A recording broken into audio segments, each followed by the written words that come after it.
It has been an interesting year, I will give it that.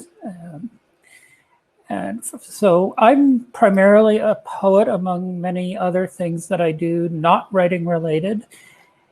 And I have a few poems that I've chosen for tonight. The first one is called Rosh Chodesh, and the Jewish calendar is a lunar calendar, and this is the month, the head of the month, the first day of Mar Cheshvan, and this is a poem I wrote in celebration of new moons from a trans perspective, given that there are a lot of new moon circles with women and related to anatomy, and this takes it a little bit away from that. Another new moon, Rosh Chodesh, a time of blessing and renewal, moving forward in the cycle of time. Women gather and celebrate, reminded of the cycle in the body. What if the body is disconnected? When we do not have the monthly rhythm, when we have never had the monthly rhythm, our bodies different with our own rhythm, a rhythm that is often to be discovered. Our plumbing does not bleed monthly, yet we often bleed daily in our hearts, the blood of our souls pouring out, not life-giving, but life-stealing, the blood of wounds, not renewal. We can reclaim this cycle. The blood we pour out can heal. The blood we pour out can renew. We can embrace our cycles, stop bleeding, pregnant with hope and renewal.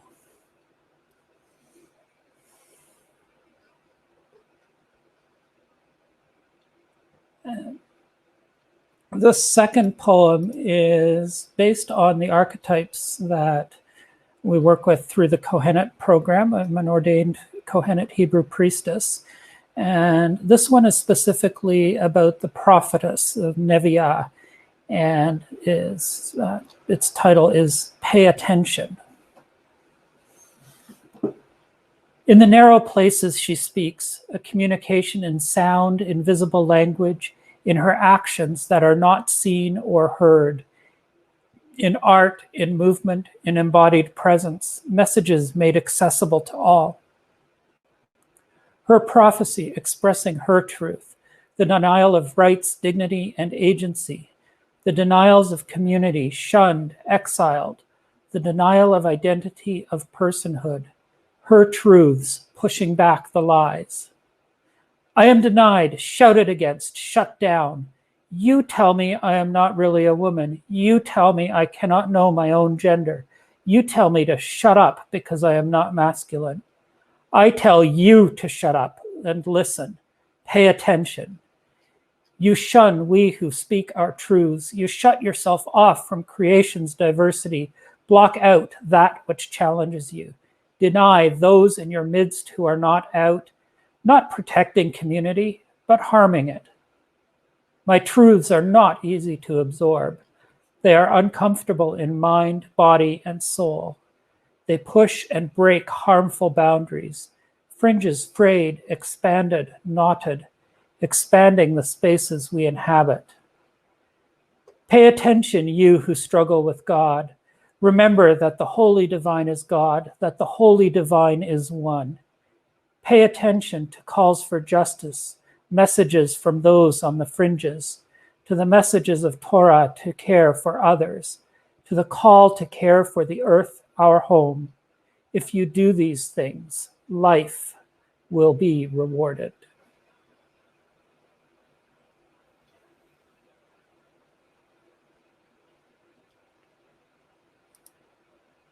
And shifting gears a little bit, this one is one of the earlier poems I wrote and is called The Voice, and it's about speaking up. Having our voices heard, whether it's spoken or using alternate communication methods. The voice is creation, created order from chaos, formed the universe, planets. Voice is command. It foretold a flood, ordered a boat, ordered the sacrifice of a son, then commanded it stop. It commanded. The voice is control. The Bene Gesserit know it influences and compels people react without thinking. The voice defines who we are. One accent, and Eliza is a gutter shite. A new accent, nobility. The voice is gender. Speak one way, and you're a male. A male voice is sir, respected and listened to, taken more seriously. Speak another, you're female. How you are treated changes. A female voice is ma'am or miss, not taken seriously, often dismissed. On the phone, the voice is a picture. The voice is intensity. The voice is soft. The voice is sexy. The voice is sad. The voice is emotion. The voice speaks truth to power, strives to heal the world, speaking out about climate change, the environment, and pollution. The voice speaks out against injustice, racism, Islamophobia, transphobia, transmisogyny, and the murders of trans women of color. The voice is our voice. We can use it or not. We can be quiet. We can be loud. We will be heard.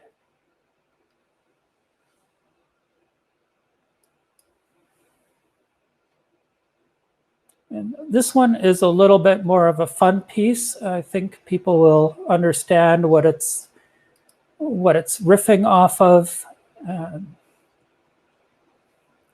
And I'll leave the title off, and that should be an obvious title from the first line. The naming of trans people is a difficult matter. It isn't just one of your holiday games.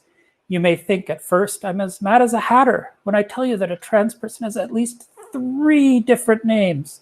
First of all is the name they were given that their family uses daily, such as Joe, Mary, John, Alice, or Matthew, given by their parents based on what may be between their legs. Some are for the boy children, and some are for the girl children. Some are given that are not specifically for boys or girls. All of them names that seem sensible and are used by society, often names that become dead and buried, left to lie in memory, never to be repeated. The second is the name the trans person chooses, the trans person's name that is particular for them, that is them and allows them to have dignity. This name may be one that other trans people have chosen, or maybe it isn't. It may be a masculine or feminine version of the name they had, or it may be something new, resonating with their very core.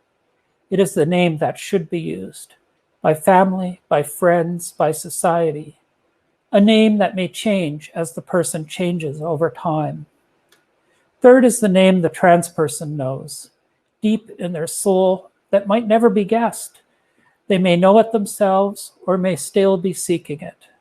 A true name with power that grounds and strengthens, keeps us going when all seems hopeless.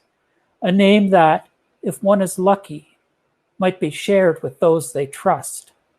The name that is theirs, deep and unique, that reflects who they are.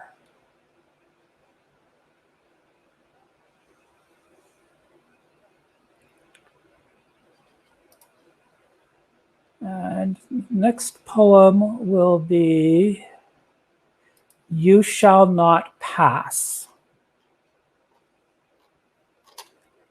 Looking through the mirror, a reflection looks back. Not really seen, not really me. A refrain passing through my head. You shall not pass. Going about the day, shopping, being called sir, getting stared at for using the loo. The stares and looks sound like you shall not pass.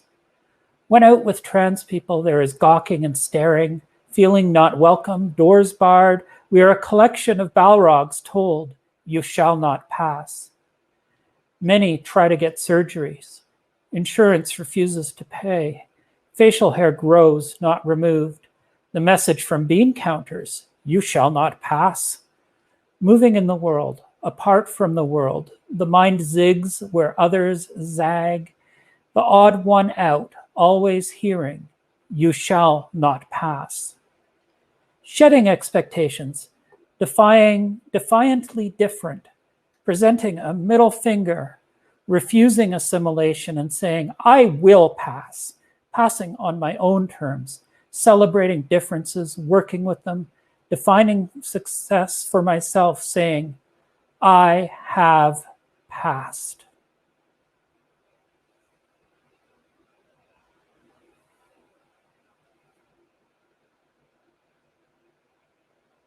And the second last one I will read is one I wrote rather quickly because of all the crap on social media.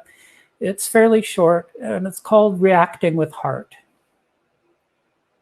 We click on the heart because we love the post and it warms our hearts. We click on the heart because we feel empathy and are bearing witness to pain. We click on the heart because we are expressing solidarity. We click on the heart because the post resonates. We click on the heart because so much is bundled in that small word, love. And my final poem is, for tonight, is Be a Man. What does it mean to be told to be a man?